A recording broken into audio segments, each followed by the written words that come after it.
But if I'm wrong, I don't want to die at all. Because if hell is worse, then I'm fucking not. No, yeah, right. I'm eternal. Fuck Hell that is shit. no. I mean, I don't. Even if heaven's better, I really don't want to go there. It seems boring. I It just. does.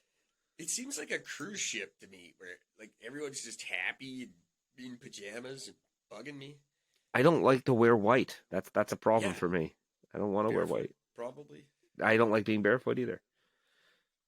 Um, My heaven doesn't involve me wearing white and being barefoot all the time. That's just. yeah, no, not at all. I've got the best comfortable socks. That'd be happy. Track man. It just made me think of one of the things we talked about on our show, and I don't remember on our own show that I wanted to bring up, but I'll do that another time. Sorry. So, yes, dying's bad. I don't want to do it. No. So we should talk about this shit and we could get our prostate checked. Yeah.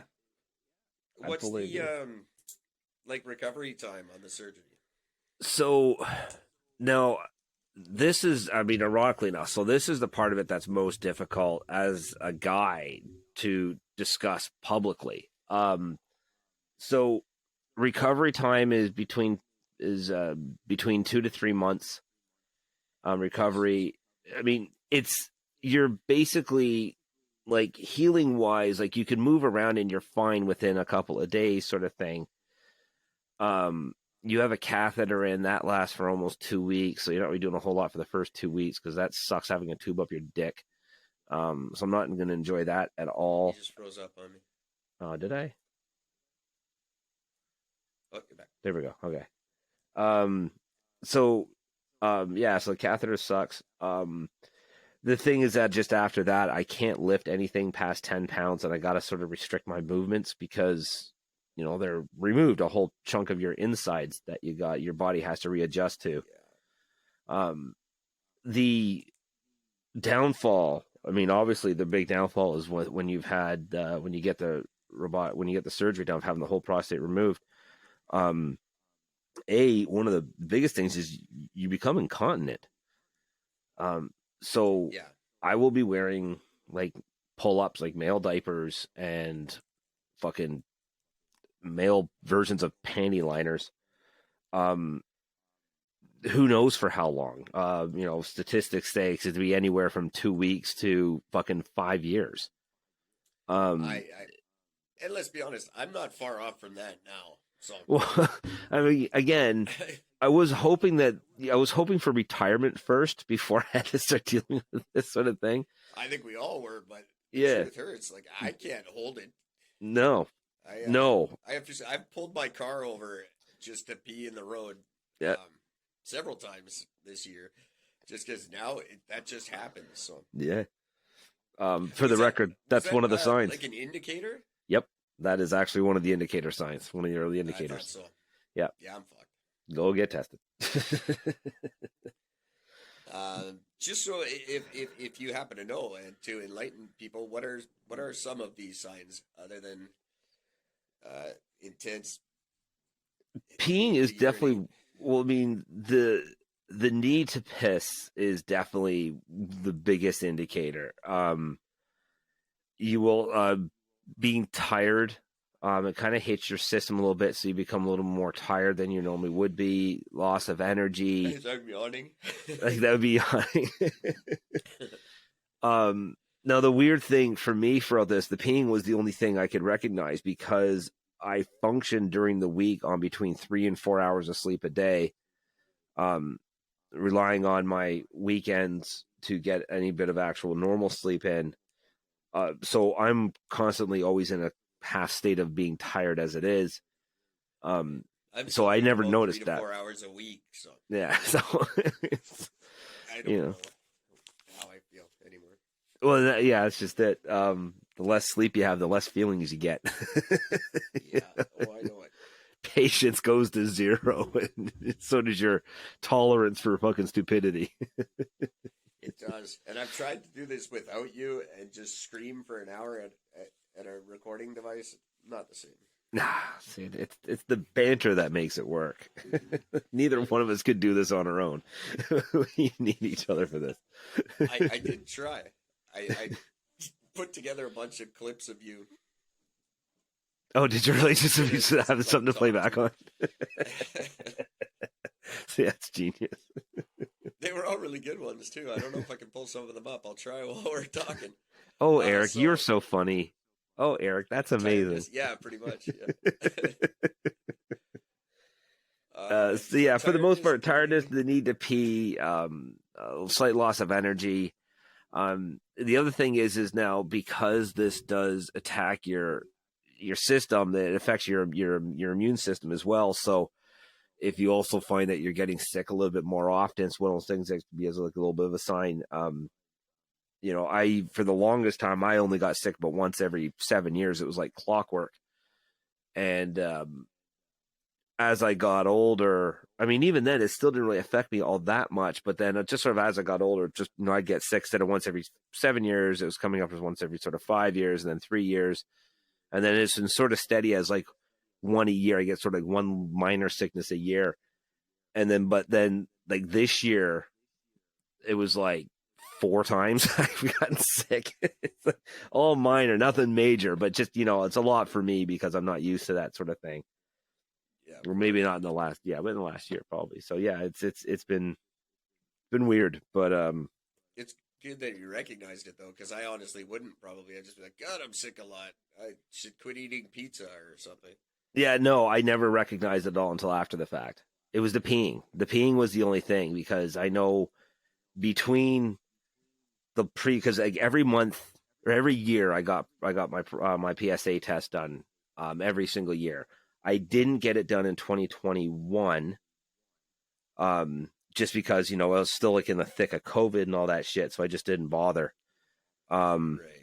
Because it was just, it was a pain in the ass anyways to get it all dealt with anyway. So I just, fuck it, whatever.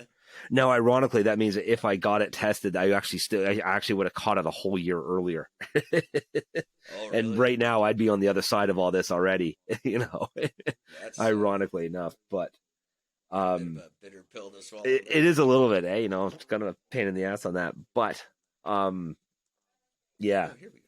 No, one of the big things I do know with this is that weight and health plays a massive, massive role in this. So it's good to be overweight? No, quite the opposite. You want to be in the better shape you can.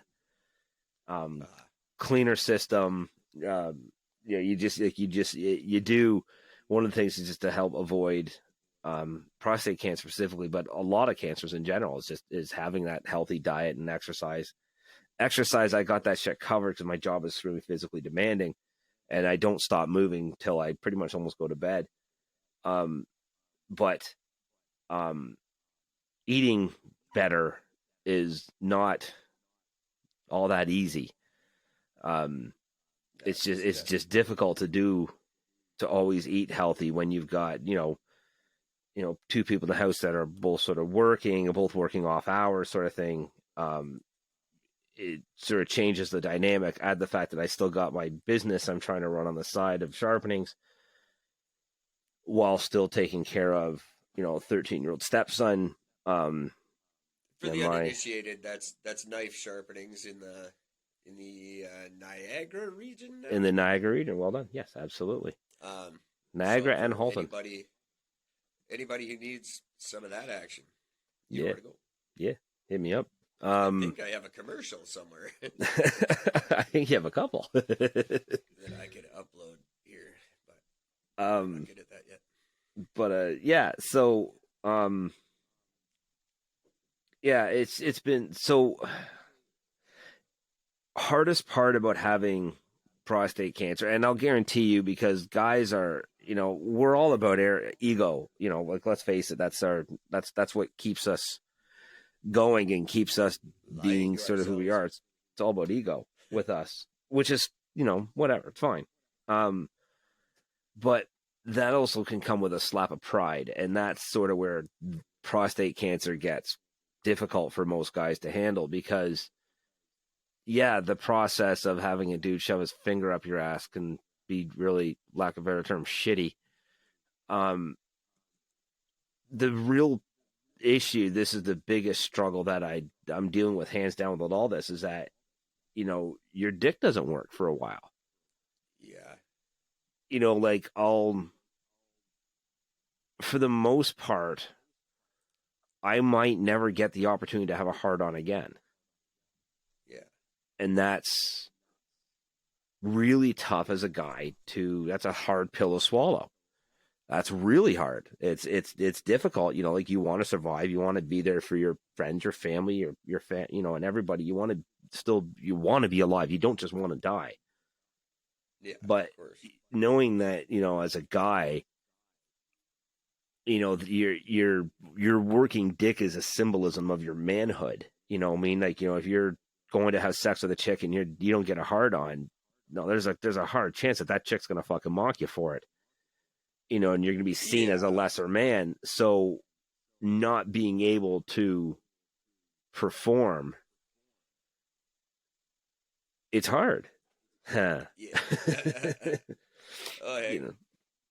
Well, you know, and that's for me, I mean, and for all guys, really, I know that's a massive, massive struggle. Like, how do you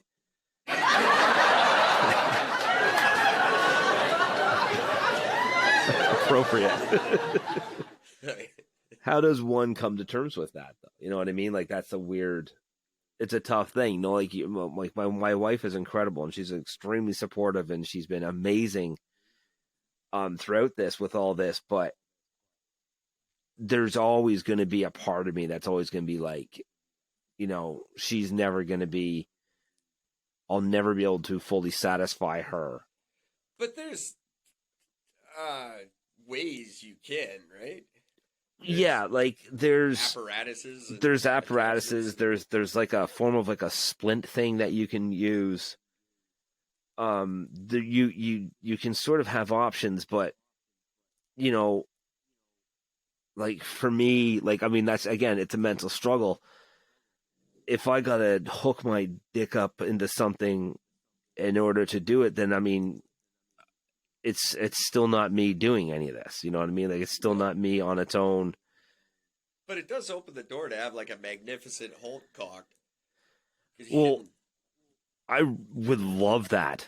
That would be great. You don't get to enjoy it yourself, but you can enjoy other people enjoying it. Yes. And that, now this, for me, I guess this is the one thing that sort of helps sort of come to terms with it is as a lover, I'm always focused on her pleasure. That's how I am as a lover. I'm a guy. A strong breeze and a fucking bit of rain gets me fucking hard. You know, so what's the big deal? But, you know, so this takes all that focus of my pleasure and really puts the focus more on her pleasure, which will be phenomenal for her. 48% of women are now begging their husbands to get prostate to get prostate cancer, right?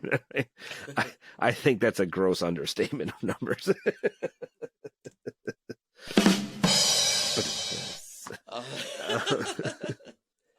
So, but yeah, you know, I know that speaking as a guy that's in the throes of going through this, you know, like, literally, I've got my surgeries on Thursday. It is Saturday. I'm 5 days away basically from not being able to masturbate, not being able to have sex, any of that. That's gone. That ability to do that will be gone, you know, for however long. Well, luckily, I know personally, I can go 50-50 on that because I've had my share. I've had a few guys share it. I don't completely hate the idea of not thinking about that anymore. Maybe I can hold down a job. Maybe I can finish an album. You know, and you know, you're right. There is an advantage to it. You know, without sex being a focus. You know, guided by reason and logic for a change. Yeah, Now, and here's an interesting thing, and this is something that my wife and I have discussed. We're talking about. One thing that I know that she is sort of, and as my